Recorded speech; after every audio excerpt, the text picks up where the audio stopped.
함께 만드는 언론 미디어 협동조합.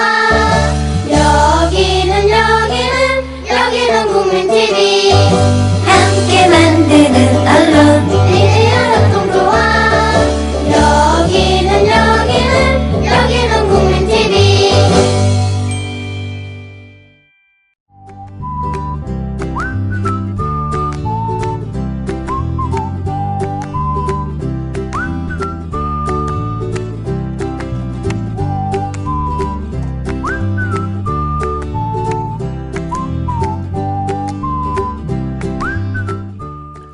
화려법의 세계가 있습니다.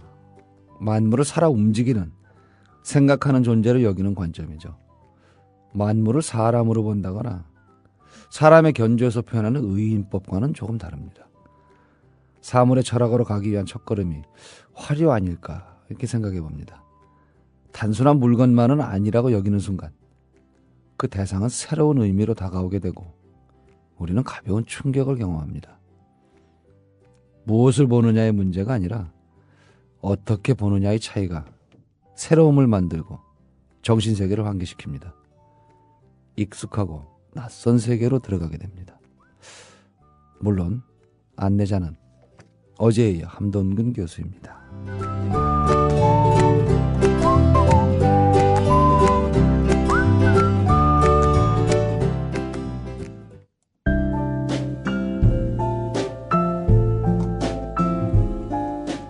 뇌에는 근육이 없습니다. 최근 섹시한 뇌를 위한 체육관 국민라디오 전영관의 30분 책 읽기. 네, 지난 시간에 이어서 사물의 철학, 오만 물건 다 파는 철학계의 다이소 함동균 교수 모셨습니다. 안녕하십니까. 다이소 맞잖아요. 예. 근데 제가 철학을 전공한 사람은 아니니까 철학계라고 하면은 좀 뭐 부담이 좀 됩니다. 그러네요. 예. 공부하는 다이소. 이쯤 하면 되나요? 네, 좋습니다. 가장 괜찮다. 공부하는 다이소. 네.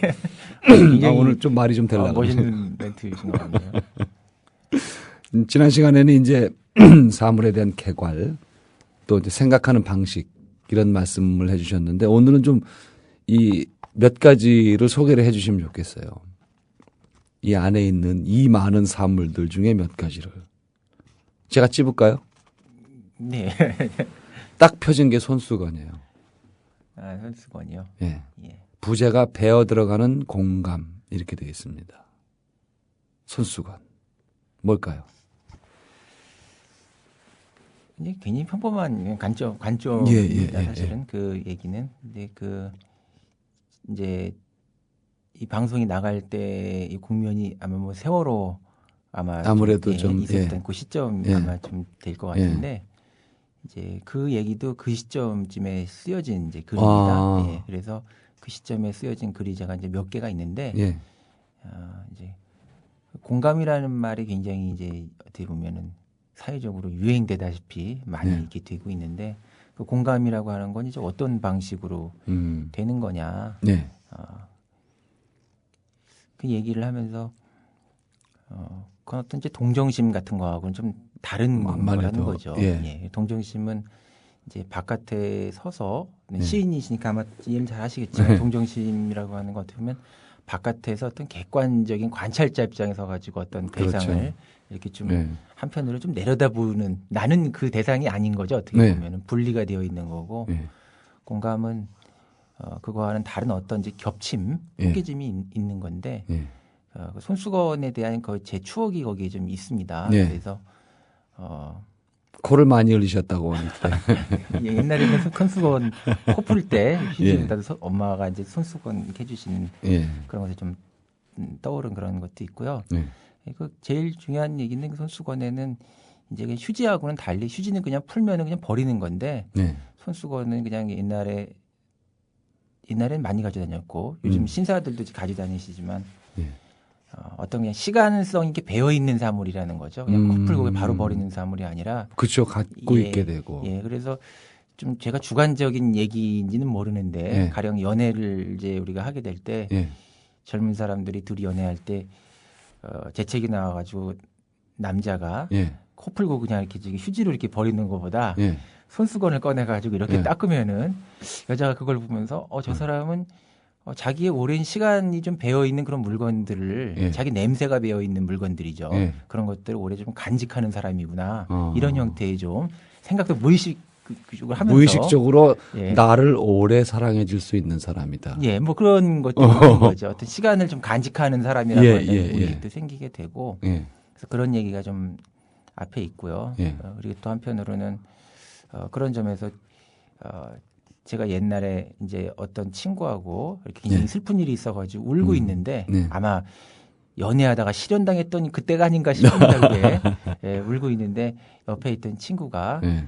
자기가 사용하던 그 손수건을 꺼내가지고 닦게 예. 했던 그런 추억을 제가 좀 떠올려봤습니다. 그래서 휴지를 줬으면은 그 휴지는 그냥 이렇게 제가 풀고서 눈물 닦고 콧물 닦고 버렸을 텐데 그거는 그 친구의 그 시간, 그 네. 친구의 어떤 그 몸에 그런 것들이 기억이 배어 있는 것들을 다른 사람에게 건네주고 제가 또 거기에 대해서 코를 닦고 눈물을 닦으면 네. 어떻게 보면은 그 사람이 닦던 그것에 네. 제 그것이 거기에 배는 거니까 네. 보통 그렇게 손수건을 준다라고 하는 거는 참 쉽지 않은 건데 어떻게 보면은 또 그걸 빨아서 쓰긴 하겠지만 어떻게 보면은 그 흔적이 제 흔적이 배어 있는 걸 그 사람이 또 간직하고 그걸 쓰게 되는데 그렇죠. 아무리 빤다고 해도. 네, 예. 예. 어떻게 보면 우리가 뭔가를 이제 공감하고 네. 또 뭐 세월호 얘기를 하면서 기억이라는 얘기를 많이 하는데 그런 네. 게 어떻게 기억될 것인가에 대한 좀 생각을 좀 해볼 때도 우리가 그냥 뭐 한 번 이례적으로 뭐 이렇게 끝나는 것이 아니라 네. 어떤 시간을 계속 배기하고 어떤 그 시간이 배어 있는 타인의 어떤 그 시간들을 늘 자기 몸의 곁에 네. 두는 그런 방식이 하나 이제 공감의 방식이 아닌가 생각을 하면서 손수건을 보면서 그런 걸 그러면 이게 저는 여태 살면서 손수건을 안 갖고 나오는 날이 거의 없는 사람이거든요. 예, 아주 그 특별한 공감 능력을 가지고 계신 분으로 제가 좀 이상한 사람인가 봐요. 공감 능력이 있으신 거라고 이렇게 보겠습니다. 저는 휴지 이게 손수건이 있는 게 참 좋아요. 네. 나한테도 좋고 또 제가 조금 특별한 버릇은 데일밴드를 가지고 다녀요. 처음 봤죠? 예, 그건 또 뭐. 네. 그래서 이렇게 지갑에 보면 하나를 얼마 전에 썼어요. 그래서 지금 데일밴드가 하나밖에 없어요. 근데 데일밴드를 한 2개 정도로 꼭 넣어서 가지고 다닙니다. 이게 굉장한 힘을 발휘할 때가 있어요. 네. 이 데일밴드 하나가. 제가 쓸 때보다 대체적으로 남이 써요. 남이 쓰는데 정말 별거 아닌데 이 데일밴드 하나가 있고 없고의 차이가 굉장히 클 네. 때가 있잖아요. 손 네, 같은 데 그렇습니다. 다치거나 네. 아니면 이렇게 이 거스러미가 생겨가지고 네. 아주 불편할 때. 네. 그거 하나만 감아주면 그 사람이 오후 내내 너무 편하게 네. 일을 볼 수 있는데 네. 뭐 어디로 살아갈 수도 없는 상황이고 그러면 이거 뭐 이게 무슨 자랑도 아니고 좀 이상하게 됐어요. 적절한 그 대응 사물 같습니다. 넘어가요. 좀 관심을 가져야겠습니다. 네, 네. 아무튼 손수건을 갖고 다니는 건 중요합니다. 또는 여러분도 다 가지고 다니셨으면 좋겠어요. 이 지금 요새 사람들이 좀 더 이렇게 관심을 가질 만한 게 있네. 블랙박스. 어둠은 회귀한다. 와, 이 말이 어렵다. 네. 어둠은 회귀한다. 블랙박스. 이건 뭘까요? 이제 그럼 블랙박스 실질적으로 이제 제가 연재를 했었기 때문에 예. 그 어떤 시기마다 그와 좀 관련된 어떤 사물들이 요때는 그럼 어떤 사건이 있었죠? 그거는 이제 아시아나 항공기가 이제 불시착했던 그런 사건이 있었잖아요. 미국에 불시착했을 때요. 예. 그래서 그때 이제 그걸 보면서 블랙박스라는 사물에 대해서 좀 생각을 좀 해본 겁니다. 근데 이제 그 사물을 생각할 때는 이제 사실 밑에 깔려 있는 몇 가지의 좀 생각들이 있는데 예.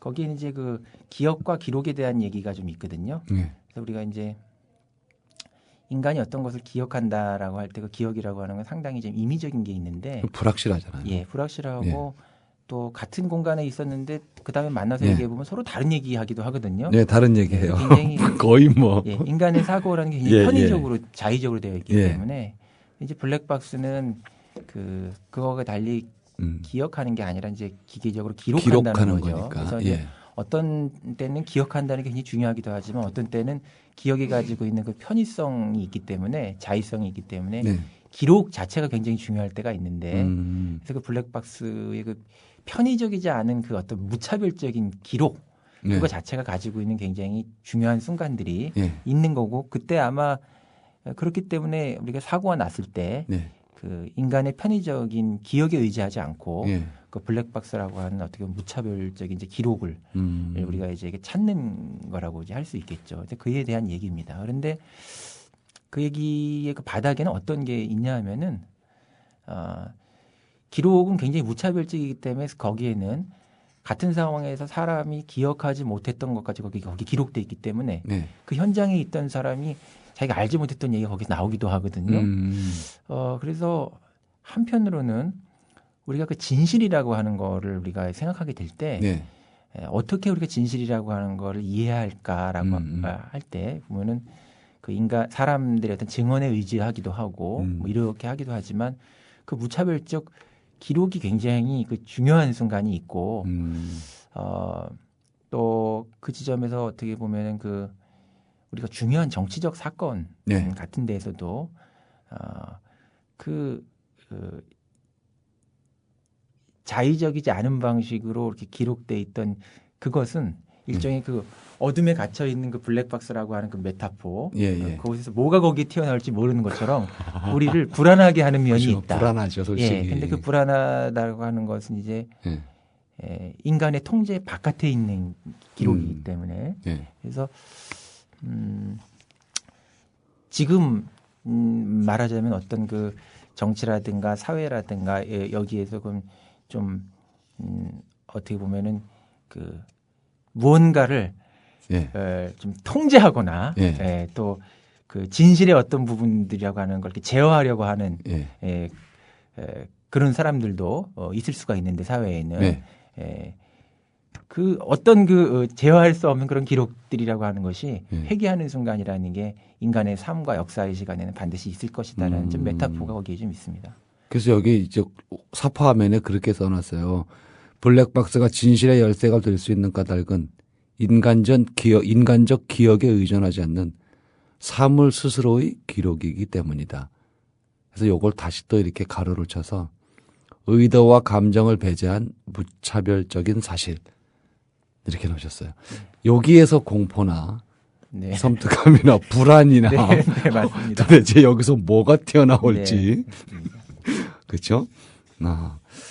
새로운 방식이에요. 이렇게 우리가 생각하는 블랙박스하고는 또 다른 물론 이렇게 기록이 결국은 기억을 지배하게 되지만 이 블랙박스 같은 것들은 사람끼리는 눈치를 주면 사람이 녹음을 하고 있다 그러면 눈치를 주면 좀 그때는 이렇게 끄든지 하는데 얘는 그런 눈치가 없잖아요. 네, 맞습니다. 야, 그건 빼고 임마. 야, 내가 이러는 것까지 하지 말란 말이야. 이런 말을 못 알아들으니까 문제인 거죠. 생각해 볼 만한 게 많습니다. 블랙박스. 아무데나 펴도 재밌는데요. 양산. 양산 되는 거는 이제 그 이제 부제가 붙어 있는 게 그늘을 만드는 일은 남자답지 못한가 이렇게 되어 있습니다. 그렇게 되어 있죠. 그래서 이제 그거는 우리가 가지고 있는 일상의 어떤 선입견에 대한 얘기거든요. 그래서 우산을 쓰고 다닐 땐 남자 여자 전부 다 쓰고 다니는데 환한 대낮에 이렇게 꽃무늬 양산을 남자가 멋진 신사가 넥타이 쓰고 다니면 아마 저기 무슨 어떤 성 정체성을 의심하거나 이렇게 될 가능성이 많은데. 그렇죠. 양산 어떻게 쓰고 다녀요? 그런데 이제 한번 도발적인 질문을 해본 겁니다. 우산은 모두 쓰고 다니는데 왜 양산은 여자만 쓰고 다니나? 그건 어떻게 보면 조금 확장시키면 그런 하나의 이제 사물을 사용해서 결국 그 남자다운 것, 여자다운 것, 남자가 할 수 있는 것, 여자가 할 수 없는 것, 어떤 이런 형태의 어떤 이제 그 사고의 구분, 분별 이런 것들이 우리에게 있고 그것은 과연 근거 있는 것인가? 라는 이제 그런 질문을 던져본 겁니다. 그래서 우리가 지금은 양산을 여자가 여자만 쓰는 물건처럼 되어 있는데 예.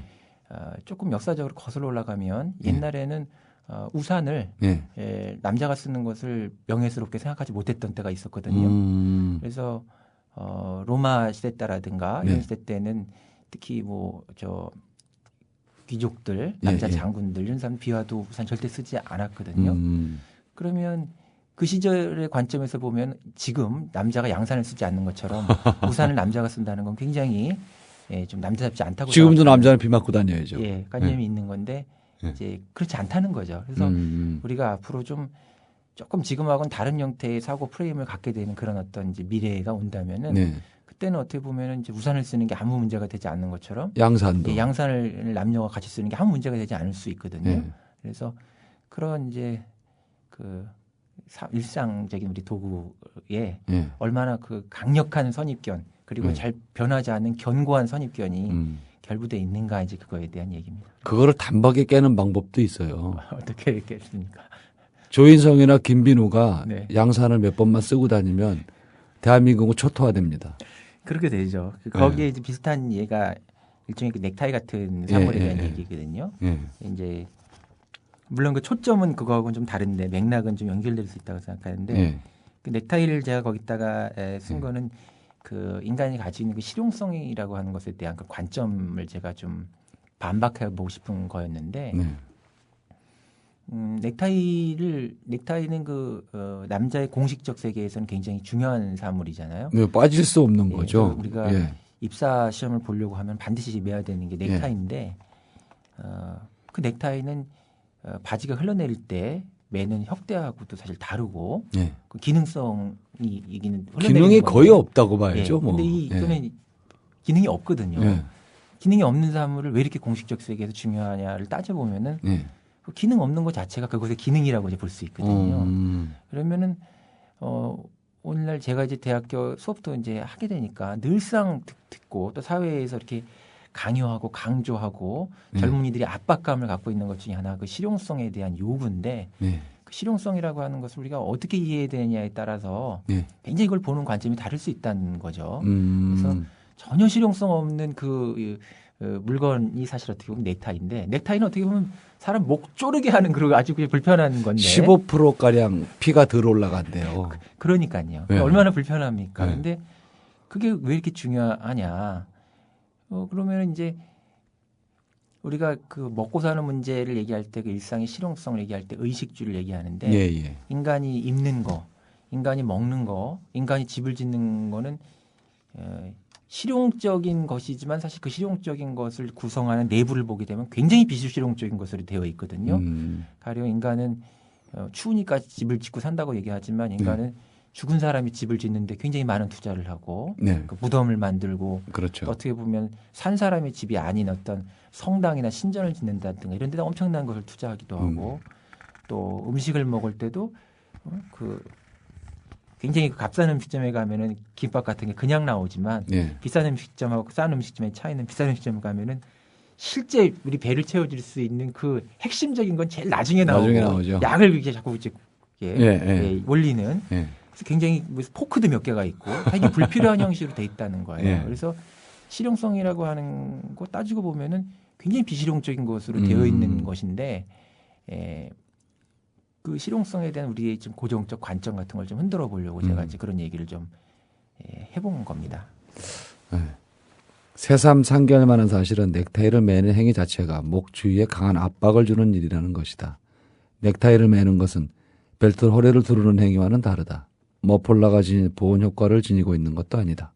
이 사물은 기능적 효율성의 차원으로부터 이탈하고 오히려 그것을 거슬러 신체 압박 행위 자체를 존재 형식으로 삼는 괴상한 취향의 잉여의복 양식이다.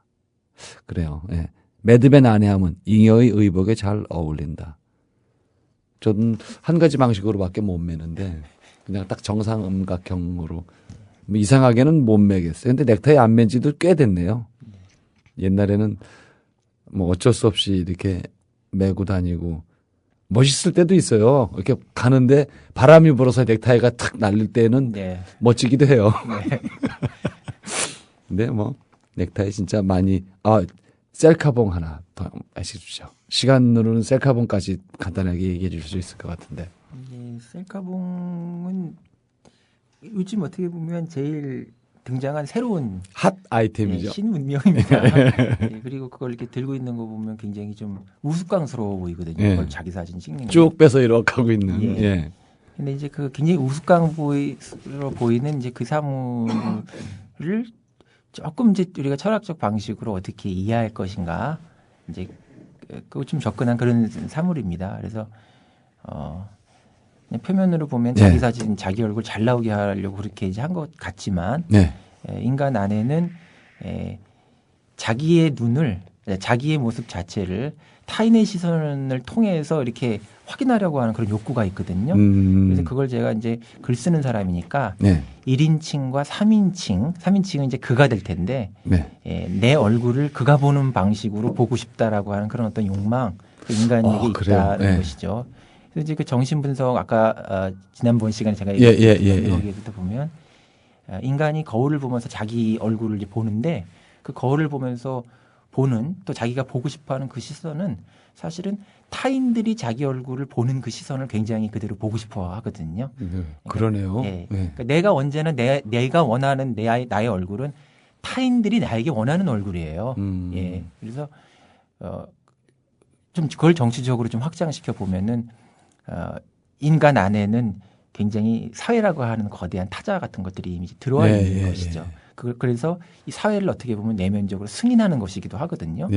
그래서 어떻게 자기가 독립적인 형태로 타인의 시선을 의지하지 않고 사는 그런 것이 굉장히 용기가 필요한 것도 이제 그런 이유인데 그래서 그 셀카봉이라고 하는 것에서 그 1인칭과 3인칭의 시점을 이렇게 통합한 그런 사물이라고 이제 그렇게 명칭을 붙였습니다.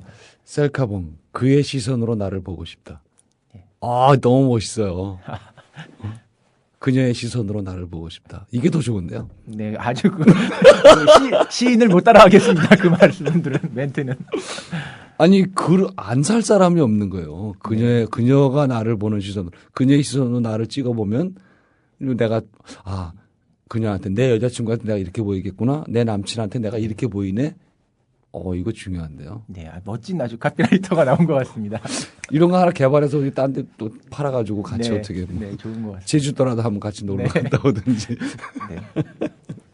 자, 이렇게 제가 지금 뭐 농담 비슷하게 했지만 우리 애청자 여러분들이 읽어보시면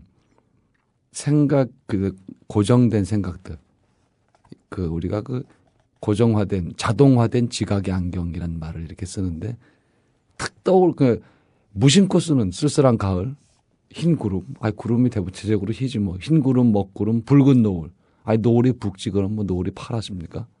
그런 것들을 벗겨주는, 자동화된 지각의 안경을 벗겨주는 책이라는 생각이 들고요.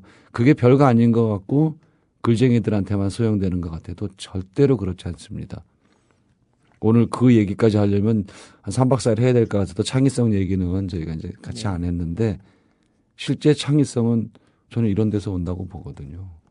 격하게 동의하지 않으십니까? 네, 격하게 동의하고 제가 30초만 창의성 얘기를 많이 하는데 창의적으로 되려고 하면 사실은 사실 자체에 대한 발견이 필요하거든요. 그래서 창의성을 많이 이렇게 자녀들한테도 강조하는 세상이 되고 했는데 어떻게 보면 그 창의적으로 되기 위해서 사물 자체에 좀 머물고 사실 자체에 대한 어떤 그 실사구시적인 탐구 이런 게 굉장히 중요하다는 얘기를 강조하고 싶습니다.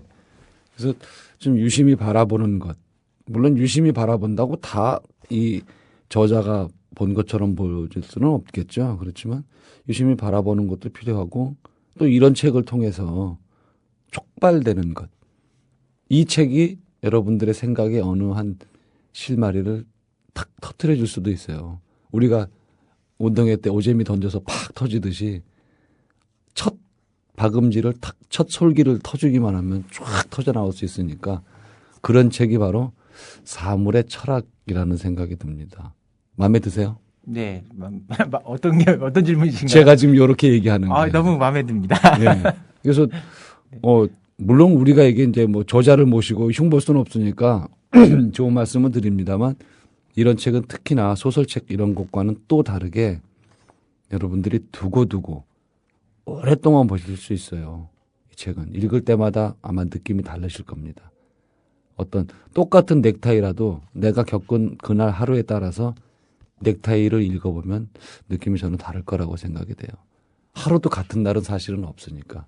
그런 면에서는 항상 곁에 두고 보시면 좋을 책이라고 생각이 되고요. 여러분들이 생각을 바꾸고 지난 시간에 말씀드렸듯이 아이와 대화하는 데도 좋은 책일 거라고 저는 확신합니다. 오늘 함동균 교수님 사물의 철학 좋은 얘기 많이 들었습니다. 오늘 말씀 고맙습니다. 네, 고맙습니다. 네. 네. 이론을 동원하는 죄송합니다. 이론을 동원하는 글을 쓰지 않을 것. 쉽고 구체적일 것. 지역, 세대, 계층을 폭넓게 아우를 수 있는 보편적 이야기를 할 것. 지식과 정보의 전달이 아니라 생각하는 과정을 보여줌으로써 사고의 성장을 돕는 글일 것. 상식이라는 이름으로 점검되지 않고 통용되는 뻔한 생각, 기계적으로 진행되는 사고의 관성을 중단시키는 낯선 글일 것. 네, 책 299쪽 에필로그에 있는 내용입니다. 제가 밑줄을 그었던 부분인데 출판사 서평에도 이게 소개됐습니다. 결국 우리 대다수가 이런 문제점을 알고 또한 추구하는 방향이 어디인지 공감한다는 증거 아니겠습니까? 특히나 생각하는 과정을 보여준다는 점이 저는 중요하다고 봅니다. 생각에 의한 결과물, 그러니까 철학책만으로는 어렵거든요.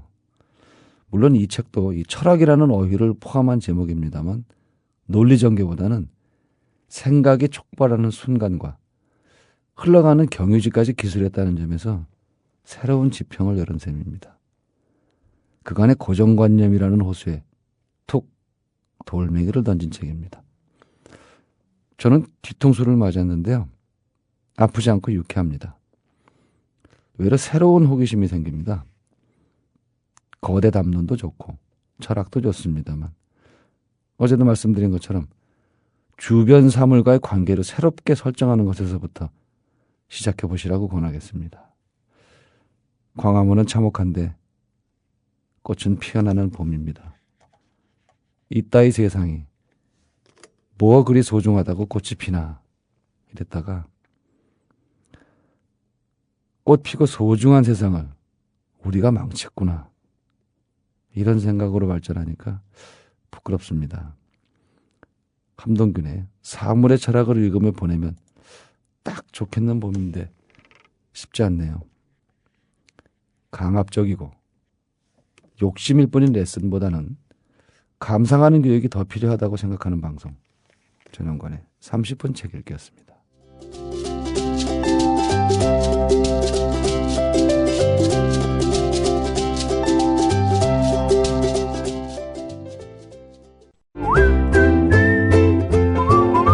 국민라디오 팟캐스트 응원하는 가장 쉬운 방법 아시나요? 다운로드하기, 별점 주기, 댓글 달기, 구독하기. 국민라디오 팟캐스트 널리 알리는 가장 쉬운 방법. 다운로드하기, 별점 주기, 댓글 달기, 구독하기. 기억하세요. 다운로드하기, 별점 주기, 댓글 달기, 구독하기.